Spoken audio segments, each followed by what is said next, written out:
रविदास जी को पहला जन्म भी रामानंद जी को पता था, और जब पैदा हुए रविदास जी, इन्होंने 4-5 दिन तक अपनी माँ की दूध ही नहीं पी। दूध ही नहीं पी तो उन्होंने सोचा कि क्या करें, क्यों नहीं पीता है, लड़का हुआ है, घर में बड़ी खुशी थी, लेकिन ये माँ का दूध नहीं पीता, ये जिएगा नहीं, बचेगा नहीं।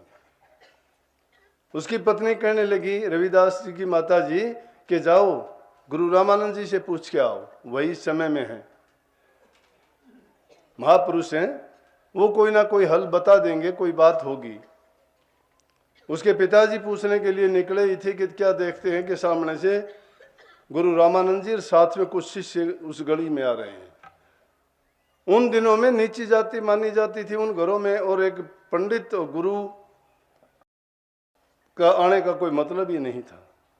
लेकिन देख के उनके पिताजी ने रामानंद जी के पांव छुए, पांव छूने के बाद में कहने लगे कि मैं आपके पास ही आ रहा था। बोले कि बोलो क्या बात है, कि इस तरह से लड़का हुआ था, लेकिन वो अपनी माँ की दूध ही नहीं ले रहा।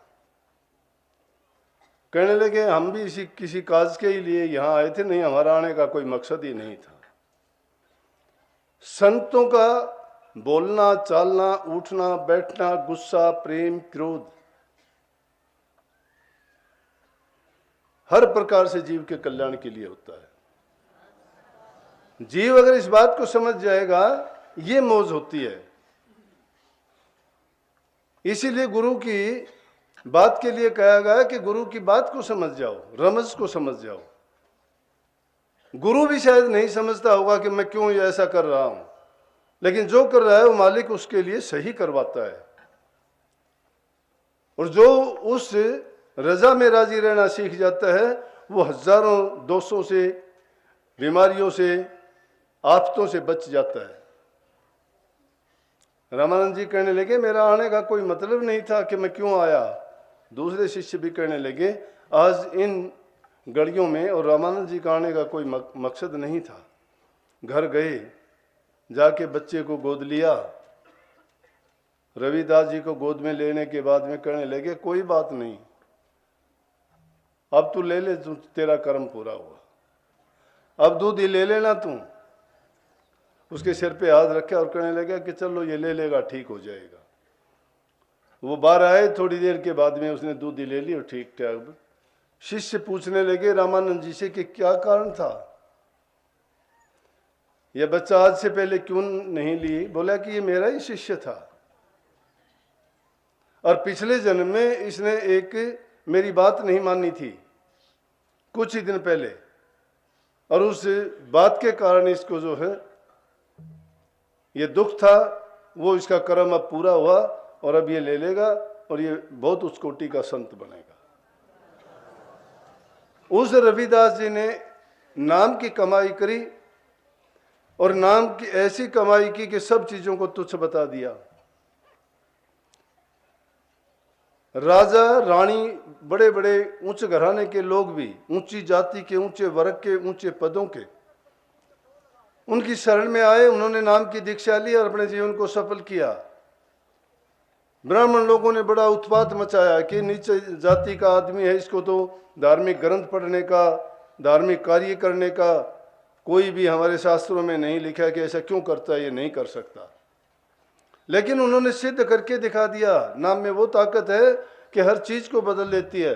हम छोटी छोटी बात के लिए रोजाना परेशान हो जाते हैं कि ये नहीं होता, वो नहीं होता, ये नहीं हुआ तो मैं नाम को छोड़ दूंगा, गुरु को छोड़ दूंगा, सत्संग को छोड़ दूंगा।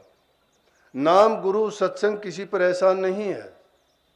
इंसान अगर इस रास्ते पर चलता है तो अपने जीवन को सफल करने के लिए, अपने दुख दर्द तकलीफ और पाप कर्म को काटने के लिए, अपने मनुष्य जीवन को सफल करने के लिए और 84 लाख योनियों से बचने के लिए काम करना चाहिए। नाम तो बहुत ऐसी चीज है कि देरी नहीं लगेगी। रविदास जी की बात थी तो उन्होंने कहा कि ये चीजें रुकावट पैदा करती हैं। ज्योति गांठने का काम करते थे संत जिस हालत में हुए, अभी मैंने कहा था कि उन्होंने वही काम किया जिस जाति में हुई। कबीर साहब जुलाहा जाति से थे, उन्होंने अपना सूत ताना तना और वही काम करके उससे कमा के खाया। नामदेव छिपी थे, कपड़े रंगाई का उनका काम किया, उनसे कमा के खाया। रविदास जी चमार जाति से जूतियां बनाई, जूतियां गांठने का काम करते थे, उन्हीं को अपनी रोजी रोटी बनाया। धन्ना भगत जाट था, खेती का काम किया। लखमा माली था, उसने पेड़ पौधे लगाए। कहने का मतलब है जिन संतों को भी देखोगे, जिस समाज में जिस हालात में पैदा हुए, उन्होंने अपना कमा के खाया। तो हमें संदेश मिल गया कि पहली चीज है अपना कमा के खाओ। जो शुद्ध अन्न नहीं खाता है उसका शुद्ध मन कैसे होगा? शुद्ध मन जिसका नहीं होता उसमें शुद्ध विचार आ ही नहीं सकते। शुद्ध विचार नहीं आएंगे तो भक्ति की कल्पना नहीं कर सकते, नामवान नहीं ठहर सकता।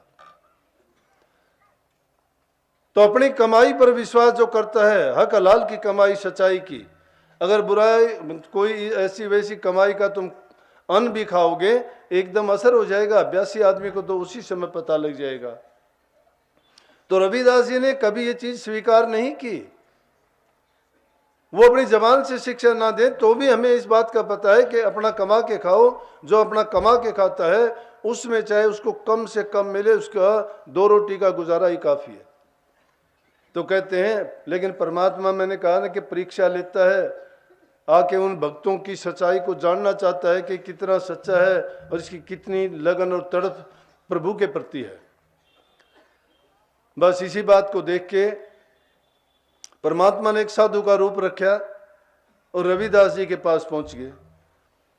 पास में जाके बैठे, रविदास जी से बात करने लगे। रविदास जी बड़े खुश हुए देख के कि कोई महापुरुष आए हैं, बैठने के लिए जगह दी।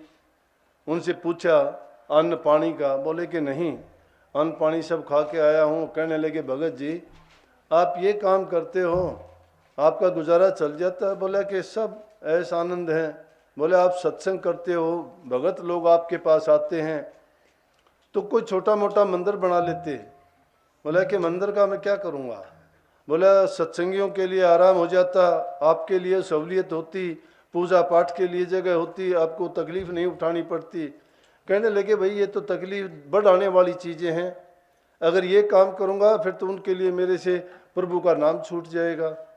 इस बात को जांचने के लिए कहने लगे आपको कुछ नहीं करना पड़ेगा, मैं आपको पारस पत्थर दे देता हूँ और ये लोहे का सोना बना देता है, आप इसको रखो, कितना ही बना लेना। बोले मैं क्या करूँगा? लेकिन कहते कहते गोल पत्थर उसको निकाल के दिया। क्योंकि इंसान की ये है कि इंसान को जब कोई चीज़ दे दोगे, एक बार नहीं, 2 बार नहीं, 3 बार नहीं, फिर उसको परखना चाहेगा कि देख लूँ कि उसने दिया था। लेकिन जिनको भक्ति रूपी दौलत मिल गई वो इन संसार के पदार्थों में अपने मन को लगाना ही नहीं चाहते, मन को नहीं भटकने देना चाहते। अगर उन चीज़ों में एक बार लग गया तो ये आदमी का मन के काबू आ जाता है और मन फिर जो करता है वो उसको गिरा देता है। बस कहने लगे रख ले इसको। बोला मैं क्या करूँगा रख के? ने बोला रखो तो आपके काम आएगा। और कह के उसके जो छपड़ी थी उस छपड़ी में उसको रख दिया। कुछ दिन के कहने लगा मंदिर बना लेना, ये कर लेना। जब ये बातें थी तो उसकी पत्नी सुन रही थी रविदास जी की। वो जाने के बाद आई कि बोले कि हाँ क्या जिक्र था? मेरा क्या जिक्र था? एक आया था कहता था कि प्रभु का नाम छोड़ दे।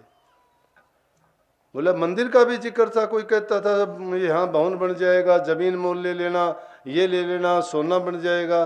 वो क्या जिक्र था? बोला मैंने कहा ना कि वो ये कहने लग रहा था कि प्रभु का नाम छोड़ दे, उसके बदले में मुझे ये चीजें दे रहा था, मेरा ठगने के लिए आया था मुझे। कहने लगा कि ये ले पारस पत्थर है, इससे ये कर लेना, वो कर लेना, सत्संग फैलेगा, ये होगा।